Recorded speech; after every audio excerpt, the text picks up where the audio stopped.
At dahil lunchtime na naman nga ay naisipan na naman namin kumain sa dahon. Dahil iba nga ang busog kapag sa dahon kumakain tapos salo-salo pa. Lalo nga na parami ang kain ko dahil nga sa tuyo. Napakasarap naman talagang ulam at hindi talaga nakakasawa. Nagluto nga lang pala dyan si Ate Jing ng patola na may sutanghon. At nagprito nga din pala siya dyan ng isda. Kapag nga naiinip si Ate Jing sa kanila ay talaga naman dumadayo siya dito para dito na siya mananghalian at para salo-salo kami. Iba kasi kapag salo-salong kumakain. Kaya thank you talaga Ate Jing dahil napakasipag mong magluto.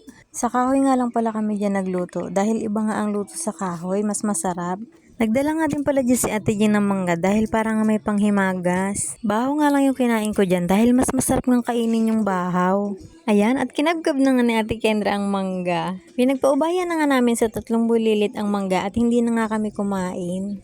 Ang kulit nga ng 2 bulilit dyan at kung saan-saan nga punta ng punta. Ayaw nga nilang kumain kaya ayan, ang gugulo na lang sila. Mamimiss nga natin talaga yung mga gantong bagay na hindi naman natin laging ginagawa. Hindi na nga namin naantay dyan yung aking asawa at kumain na nga kami dahil gutom na kami. Hindi din naman nagtagal na kumakain kami ay dumating na din siya. At yun nga lang muna mga mare. Thank you for watching.